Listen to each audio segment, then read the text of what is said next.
सभेनंतर या ठिकाणी जे काही युवा नेते जे आपल्याला भेटलेले आहेत, जे आपल्या सोलापूरला, आपल्या देशाला जे भविष्यामध्ये पाठिंबा देतील, जे आपल्या देशाचं नेतृत्व करतील, त्यांच्यापैकीच काही लोकांशी आपण या ठिकाणी बोलणार आहोत. तर सर्वप्रथम साहेब तुमचं नाव सांगा. टिपूलाल मुजावर साहेब. और आपका सर? गणेश डोंगरे सर. तर कसं तुमचं मत काय या पूर्ण रॅलीबद्दल, कसं वाटलं? मत काय वाटतंय की आता आपल्याला युवा जो आहे पिढी राहुल गांधीच्या पाठीमागे जायचं आणि 10 वर्ष झाले बीजेपीने काहीही केलेलं नाही. जे काँग्रेसच्या काळात 400 रुपयाला जे गॅस मिळत होता आता 1200-1400 रुपयाला झालेला आहे. आणि आता जे युवा पिढी आहे, शिक्षण झालेलं आहे, त्यांनी आता वडे करायला लागली ती दुकानात, कामधंदा करायला लागली ती, आणि त्याच्या शिक्षणाविषयी काही म्हणजे हेच नोकरीचं वगैरे नाही. आणि आता जर 10 वर्ष झाले जे बीजेपी सरकार आहे, हिंदू मुस्लिम शिवाय त्यांना काही कळतच नाही, हेच मुद्दा आहे. आणि आम्हाला आता राहुल गांधीच्या पाठीमागे जायचं आणि प्रणिताई शिंदेच्या आम्ही पाठीमागे पूर्ण आम्ही मुस्लिम समाजाचा आहे, पूर्ण पाठिंबा आमचा ऑल जिल्ह्याचा आहे. जे पाठिंबा ते प्रणिताईच्या पाठीमागे आम्ही सगळेजण जाणार आहेत. जे राम सातपुते साहेबांनी 21 तारखेला सांगितलं होतं मशिदीबद्दल, त्याच्याबद्दल तुमचं काय मत? ते राम सातपुते म्हणजे काय सांगितले की 21 तारखेला की आम्ही मशिदीमध्ये आम्ही फक्त नमाजच पठण करत आहोत. त्यांनी काय म्हणले की तुमचे मौलवी मशिदीमध्ये की मोदीला मत टाकू नका, बीजेपीला मत टाकू नका. आमचा मुस्लिम समाज असा आहे की मशिदीमध्ये फक्त आम्ही नमाजच पठण करतो, नमाज पठणशिवाय आम्ही काहीही करत नाही.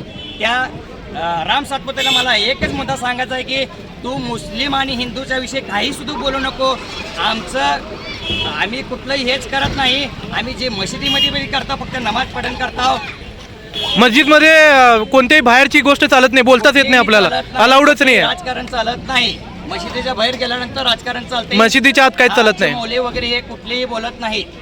आणि पूर्ण या भाषणामध्ये तुम्हाला सर्वात महत्त्वाचं पॉईंट काय वाटलं? मला महत्त्वाचा पॉईंट काय वाटला की राहुल गांधीचं की हर एक वर्षाला जे गरीब महिला आहेत त्यांना कमीत कमी 1 लाख रुपये द्यायचे, हे मुद्दा मला बरं वाटला. आणि महागाईविषयी असे मोठी अडाणी वगैरे देश सोडून गेले, तर त्यांचं कमीत कमी कर्ज त्यांचं माफ होऊ शकतं, तर गरिबांचं कर्ज का माफ होऊ शकत नाही?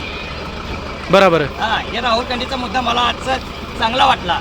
आणि तुमचं काय म्हणणं आहे सर या पूर्ण ह्याच्याबद्दल, रॅलीबद्दल? माननीय देशाचे काँग्रेसचे नेते माननीय राहुलजी गांधी सोलापूर लोकसभेच्या काँग्रेसच्या महाविकास आघाडीचे उमेदवार माननीय प्रणिताई शिंदे व तसेच आमचे महाराष्ट्राचे खासदारकीचे उमेदवार माननीय धैर्यशील मोहिते पाटील या माढ्याचे उमेदवार हे यांच्या सभेसाठी, प्रचार सभेसाठी माननीय राहुलजी गांधी सोलापुरात आले.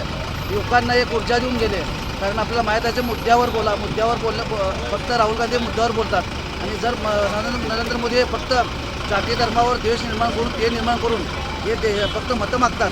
आपल्याला माहीत असेल येणाऱ्या 30 तारखेला नरेंद्र मोदीसुद्धा या सोलापूरमध्ये आहेत. त्यांना या ज्या जिल्ह्यात ते जातात त्या देवाचं नाव घेतात आणि मतं मागतात. आणि राहुल गांधी हे फक्त मुद्द्यावर बोलतात. बरोबर. नरेंद्र मोदींसारखे 15 लाख हे लोकांचे अकाउंट देऊ असं म्हणलं नाही, आम्ही 1 लाख देऊ पण प्रामाणिकपणे लोकांचे अकाउंट देऊ असं राहुल गांधी आज जनतेला सांगून गेलेले आहेत. आणि आजच्या या पूर्ण भाषणामध्ये म्हणा किंवा कोणत्याही भाषणामध्ये म्हणा कोणत्याही जातीचं त्यांनी नाव आतापर्यंत घेतलेलं नाही आहे. तुम्ही पण हे नोटीस केलं असाल. 100% राहुल गांधी हे मुद्द्यावरच बोलतात. सर्व समाजाला घेऊन जाणारं नेतृत्व म्हणजे काँग्रेसचे नेतृत्व म्हणजे राहुल गांधी आहे. आपल्या या ठिकाणी आता दिसून आलेलं असेल की लोकांची अडचणी असतील, महिलांची अडचणी असतील, युवकांची अडचणी असतील, देश कशा प्रकारे बेरोजगार होत आहे याची सुद्धा राहुल गांधीने आकडेवारी दिली आहे. ज्या पद्धतीने आरक्षणला दाबलं गेलं जात आहे त्या पद्धतीने राहुल गांधींनी जाहीरनाम्यात सांगितलं आहे की ज्या राज्यामध्ये 50%च्या वर आरक्षण देता येईल त्या राज्यामध्ये आमची सत्ता आल्यानंतर आम्ही 50%च्या वर आरक्षण देणार आहोत. हे राहुल गांधीचा आम्हाला जास्तीत जास्त मुद्दा आज आवडला. राहुल गांधींनी युवकांच्या भावना ओळखून देतात, त्याबद्दल राहुल गांधींचे मी खरोखरच मनापासून सोलापूरकर वासियांच्या वतीने आभार मानतो. धन्यवाद सर, खूप चांगल्या प्रकारे तुम्ही